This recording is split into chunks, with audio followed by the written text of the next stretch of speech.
Quick tutorial on the introduction to Auto Sketchbook, and today's class I'm going to show you how to create add a little bit of 3D dimension to your drawers, add color as well. Yeah, basically just make your drawings a little bit more dynamic. Or you can draw something in your house like a plant, maybe something that you can see from your window, just one object though.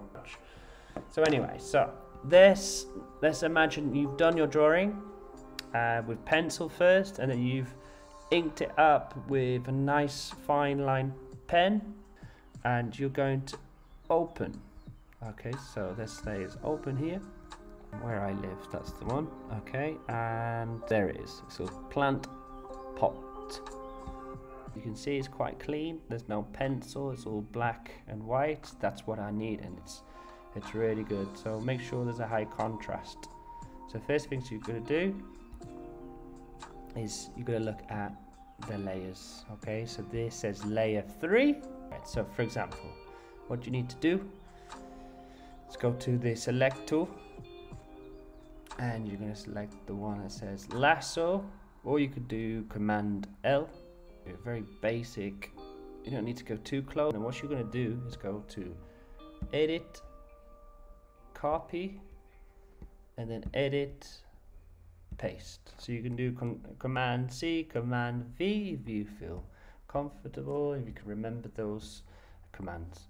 Okay, so on the right, the layer here, you can see layer 3. You can also hide that if you want, but that's not selected. So you got to make sure the layer that you want to edit, you need to select. You can move it around depending which one you want to appear on top of the other. You can also change the opacity, which makes it see-through. And let's go a little bit more zoomed in. Whoa, not that much. Okay, so how can we make this more interesting, more dynamic? At the moment, it's okay. We're going to select, make sure that layer is, yeah, that's all good. Okay, so start with the leaves. Okay, so what you need to do is get this magic wand, and you can see all these dancing ants. Now, if you select here, it goes everywhere. That means the line is not complete. So you've got to make sure, and it comes out here. So maybe you don't want this space turning green. So you might have to get the pen tool on the right. Make sure it's not red. Color it black, not blue. And the pencil width is okay. So let's make sure you draw that line so it's a solid shape and the color can't escape, if that makes sense. Okay, so deselect. Okay, so you've got that selected. Make sure you go across to here. If you're going to select more than one area, you press this one, or you can hold down shift and click with your pad. I'm loving the music. So now let's create a new layer, because it's easier to edit that layer, not the original drawing on layer 1. We're going to fill that. So at the moment it's selected brown. Let's change. So I've got some presets here, and then you can play around, so make it lighter. Let's go with that. So we're missing, so let's go back to the select tool. Let's add a bit more shape.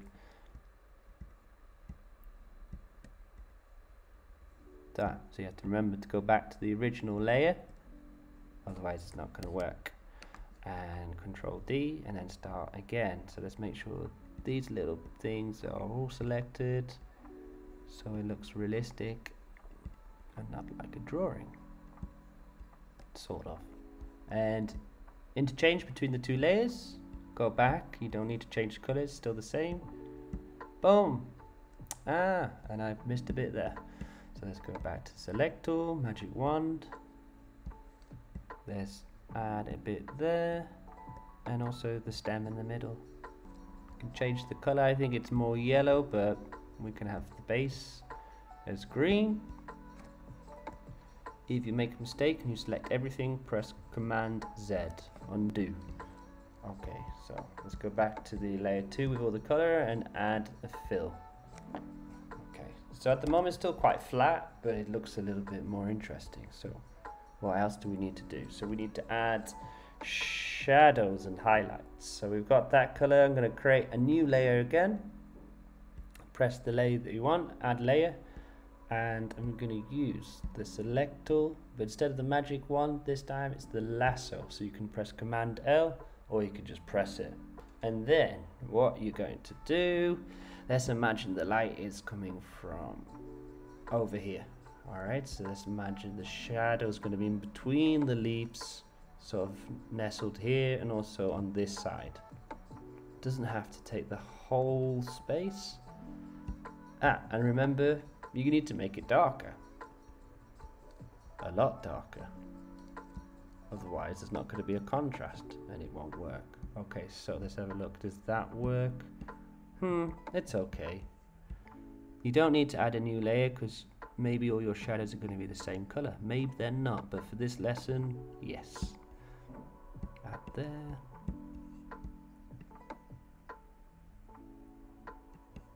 Okay, let's speed this up a bit.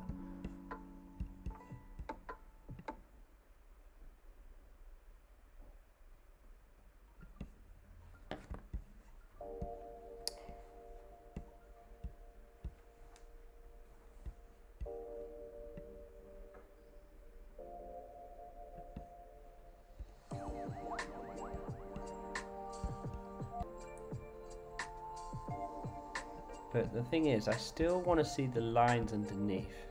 So remember, if you go to the layer, you can change the opacity. And that's why it's good to have all the separate layers. Like so. Oh, yeah. Alright, so that's made it a little bit nicer, right? Now we need to add the highlights. Let's quickly add layer. Go to the select tool, same lasso tool. Remember the light's coming on the opposite side of the shadow. So maybe it doesn't go all the way to the bottom, but just a little bit. Sometimes you just get a little bit of highlight there. Remember to change the color. Didn't do that. Whoops. Otherwise it's going to be weird. A little bit here, but not too much. Behind the seed. Nice.